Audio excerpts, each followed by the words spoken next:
Salam, salam, outsider, le débrief commence maintenant. Le Sénégal l'emporte aujourd'hui 1-0 sur le terrain de la Mauritanie. Entre vous et moi, franchement, un match très difficile dans des conditions assez difficiles. Mais avant de parler du match en tant que tel, j'ai d'abord envie de saluer le peuple mauritanien pour son hospitalité. Parce que sincèrement, en toute honnêteté, je n'étais jamais venu en Mauritanie. Je ne connaissais pas la Mauritanie. J'avais peut-être des préconceptions de tocard par rapport à la Mauritanie, alors que la Mauritanie, c'est un pays tout simplement fantastique. On est arrivé en Mauritanie il y a 24 heures. Depuis 24 heures, sincèrement, je ne reçois que de l'amour, sincèrement, que du love de la part de tous les followers outsiders mauritaniens, que du love de la part aussi de l'organisation de ce match-là, parce qu'ils nous ont facilité les choses. Donc franchement, je tenais d'abord à les remercier. Maintenant, le match en tant que tel, il est simple. Les Mauritaniens, c'est nos voisins, c'est nos amis, mais quand le match a commencé, ils n'étaient plus nos voisins, ils n'étaient plus nos amis. C'était un derby qu'il fallait gagner. L'équipe nationale du Sénégal sort d'un match nul face à la RD Congo. L'équipe nationale du Sénégal est un tout petit peu dos au mur parce que les Sénégalais n'étaient pas satisfaits. Les Sénégalais ont une exigence aujourd'hui par rapport à leur football et ça, c'est normal. On a raison. On a été champion d'Afrique. Franchement, dans la zone, quand tu regardes les pays limitrophes, on est les seuls à avoir gagné une Coupe d'Afrique. Donc, du coup, quand on se déplace, que ce soit en Guinée, en Gambie, en Mauritanie, au Mali, c'est sûr et certain que nos adversaires vont avoir à cœur de nous montrer que oui, certes, ils n'ont pas été champions d'Afrique, mais eux aussi, ils ont le niveau de pouvoir nous concurrencer. Donc aujourd'hui, on joue face à la Mauritanie. On sait que ça va être un match difficile. On sait que les Mauritaniens, malgré leur défaite face au Soudan, le match face au Sénégal est un match pour l'honneur, je dis. C'est un match dans la famille. Donc du coup, on savait que les Mauritaniens allaient mettre une certaine intensité. Et ça, je pense que l'équipe nationale du Sénégal, dès le début du match, elle l'a senti. On a commencé le match 20 minutes de jeu, même pas. Mais les Mauritaniens nous ont mis la pression. Pendant les 20 premières minutes, première occasion, il a fallu que Edouard Mendy vienne faire un sauvetage. Ensuite, il y a un coup franc qui arrive. Automatiquement, le frérot, je pense que c'est le numéro 7, Koïta, on lui a rien demandé. Il vient, il frappe la barre transversale. D'ailleurs, Koïta, j'aimerais en parler, un joueur très dangereux avec un très bon toucher de balle. Aujourd'hui, plusieurs fois, on l'a vu sur le terrain. Il a réussi à déjouer les joueurs sénégalais, à accélérer un tout petit peu le jeu de la Mauritanie. Donc, du coup, tu as une équipe nationale du Sénégal qui, pendant 20 minutes, est en train de subir. Ça, il faut le dire. On a subi pendant 20 minutes. Pendant 20 minutes, on est en train de galérer. On est en train de galérer. Cependant, on n'a pas paniqué. C'est là où la différence se fait. C'est l'expérience. L'expérience d'un groupe. Ces boys-là, ils ont l'habitude, franchement. Iliman Ndiaye, il a joué des classiques Paris-Marseille. Donc, du coup, cette ambiance-là, malgré qu'elle soit électrique, malgré que le peuple Mourabitoun, ils étaient là, ils étaient chauds et tout, bah, c'est des boys qui, normalement, ne doivent pas paniquer. Moi, j'ai vu une équipe nationale du Sénégal qui, malgré la pression, malgré le fait que les Mauritaniens, en début de rencontre, ils sont là, ils poussent et tous, j'ai trouvé une équipe nationale du Sénégal très stable, très calme, très calme. Abdou Diallo se fait déborder la première fois, la deuxième fois, il capte qu'il faut qu'il fasse attention par rapport aux frérots sur le côté, et donc du coup, il se gère. Abdoulaye Seck, excusez-moi, à un moment donné, tu te dis, ouais, les gars vont essayer de l'accélérer et tout, mais lui, il est conscient du fait que les Mauritaniens vont très vite, en transition, ils vont aller vite, ils vont essayer de trouver la profondeur, donc du coup, qu'est-ce qu'il fait? Il couvre. Donc franchement, moi, j'ai vu une équipe du Sénégal qui, pendant 20 minutes, a subi, mais n'a pas paniqué. La différence se fait là. Une fois que cette tempête-là, elle est passée, une fois que la tempête du désert mauritanien, une fois que la tempête de sable, elle est passée, parce que du sable, il n'en manque pas en Mauritanie, une fois qu'on a réussi à mettre nos foulards, à capter qu'on est dans le désert, il faut qu'on se batte, eh ben, les mecs se sont réveillés. Les mecs se sont réveillés et c'est là où maintenant j'ai envie de parler de ce système de jeu-là. Parce que la dernière fois, face au Congo, on a eu l'occasion de voir pas mal de choses qui nous ont pas plu. Deux attaquants qui n'arrivaient pas forcément à combiner et qui se télescopaient. Aujourd'hui, on a eu un changement. Je ne sais pas si ce changement-là est dû à la blessure de Nico Jackson ou si c'est un changement tactique. Cependant, j'ai posé la question en conférence de presse à Aliou Cissé qui m'a répondu en me disant que c'était un changement tactique. Que le fait de décider de ramener Lamine Camara au milieu de terrain, c'était pourquoi? C'était pour densifier ce milieu de terrain-là. Pourquoi? Parce qu'ils savaient qu'ils allaient subir à un moment donné, parce qu'ils savaient qu'ils étaient à l'extérieur et parce qu'ils avaient une chose à faire aujourd'hui, ne pas encaisser de but. Je pense que c'était très important. Gagner 1-0, c'est bien, mais gagner avec le clean sheet, c'est encore mieux. Et là, j'ai envie de saluer Edouard Mendy, qui dans le match a eu l'occasion de faire 2-3 arrêts assez déterminants. Donc du coup, tactiquement parlant, tu as une équipe nationale du Sénégal qui revient encore avec un système qui ne plaît à aucun Sénégalais, apparemment. Le système ne plaît pas aux Sénégalais, mais un système qui devient beaucoup plus stable à la minute où tu as un milieu de terrain, où tu as 3 joueurs qui peuvent courir. Amené par Idrissa Gana Gueye, exceptionnel. En fait, à un moment donné, moi, j'ai envie de dire, franchement, c'est pas nous. Vous étiez là. Moi, CAN 2022. Toute la CAN, je me suis battu pour Ghana. Je me rappelle très très bien. Quand les gens étaient en train de dire que Ghana nous pardonne, Ghana abal, on n'a pas besoin de Gana Gueye est trop vieux et tout. Plusieurs fois, j'ai entendu ce discours-là durant la CAN 2022 au Cameroun. Moi, je n'arrêtais pas de dire dans mes vidéos, doucement, Gana Gueye à la CAN au Cameroun, il avait un rôle très important. C'était celui d'être la sentinelle la plus haute sur le terrain. C'est pas un joueur qui est là pour donner des passes décisives, mais c'est un joueur qui était là pour presser très haut sur le terrain. Aujourd'hui, Gana Gueye, 2 ans plus tard, il n'a peut-être plus ce volume de jeu-là, et même là encore, c'est trop dire, parce que quand tu vois la fin de saison qu'il fait à Everton, eh ben, je pense que Gana Gueye, aujourd'hui, dans cette victoire 1-0, c'est le meilleur joueur. C'est le meilleur joueur. Il a été le patron au milieu de terrain. Je n'ai pas vu les statistiques du match, mais j'ose croire qu'il n'a pas moins de 90% de passes réussies. Un Gana Gueye au four et au moulin.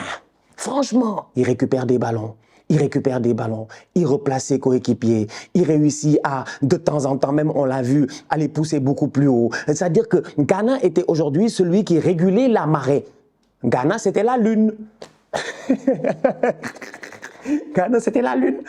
Marée haute, marée basse, c'était Gana Gueye aujourd'hui sur le terrain. Franchement, il a été ce métronome-là. À côté, les jeunes avaient peut-être besoin d'être accompagnés. Et durant le match, ils ont été quand même très très bons. Je salue le match de Pape Matar Sarr qui a été très bon sur le terrain. Je salue le match de Lamine Camara aussi, quelques petits déchets et tout ça. Mais voilà, Lamine, il a une marge de progression énorme. Donc voilà, on va pas commencer à le traiter de tocard. Laissez mon petit Lamine tranquille. Il a fait son match. Donc je regarde ça et je me dis, collectivement parlant au milieu de terrain, on avait une meilleure assise en fait. Ce qui permet de libérer Iliman Ndiaye. Parce que la dernière fois face au Congo, on a vu que il a 2 attaquants devant lui, ça devient compliqué de combiner parce que les gars se marchent dessus. Tu vois. Par contre là, on voit Diallo qui est devant Habib Diallo et qui a derrière lui, je dis Iliman Ndiaye, et là on voit un Iliman Ndiaye qui peut aller à gauche, qui peut aller à droite, qui peut combiner, qui peut donner, qui peut faire un appel contre appel, qui peut se projeter et puis essayer de créer de l'espace. Aujourd'hui, j'ai vu un Iliman Ndiaye qui était libre sur le terrain. Je pense que peut-être ce système de jeu-là lui convient à la perfection s'il n'a qu'un seul attaquant devant lui et s'il a 3 milieux de terrain derrière lui pour essayer de le couvrir. Franchement, j'ai aimé le match de Iliman Ndiaye. C'est dommage qu'en fin de rencontre, son 1 contre 1, il n'ait pas réussi à le marquer pour nous mettre à l'abri 2-0. Ça aussi, il faut en parler. Les gars, gérez-vous. En fait, là, je parle à toute l'équipe. Bande de tocards. Vous êtes tous des tocards. Mais les gars, franchement, apprenez à tuer les matchs. Franchement, apprenez à tuer les matchs, les gars. Moi, je suis là en tribune, des fois, je stresse, ouais, je stresse. Je dis, non, mais Lyon, là, ils vont pas m'abandonner. En fin de rencontre, c'est 1-0. Bon, les Mauritaniens, ils essaient d'attaquer et tout. Il y a eu un peu de bordel, tout ça. Il y a eu énormément d'agressivité dans le match aujourd'hui. D'ailleurs, il doit avoir un carton rouge. Hein. Habib Diarra, il n'y a pas besoin de dire grand-chose. Je ne sais pas c'est quel joueur qui lui a fait ce tacle-là parce qu'on était un peu trop loin. Mais c'est un carton rouge. Quand tu vois les 2 pieds levés et tout, normalement, s'il y a VAR, il va voir, il y a carton rouge. Donc, tu sens qu'il y a l'intensité, il y a pas mal d'agressivité et puis tout ça. Mais derrière, collectivement, tu vois une équipe du Sénégal qui, globalement parlant, en tout cas par rapport au match face au Congo, pour moi, a trouvé un meilleur équilibre de jeu. Maintenant, ce dont on peut discuter, ce dont on peut débattre un tout petit peu, c'est par rapport au profil à certains postes. Mais ça reste toujours le même débat que la dernière fois.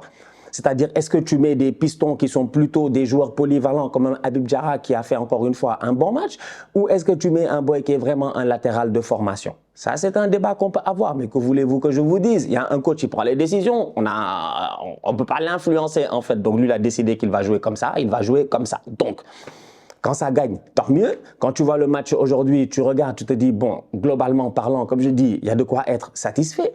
De bonnes rentrées aussi de la part de certains joueurs. Donc, voilà, moi, je pense qu'on doit être patient, on doit être calme.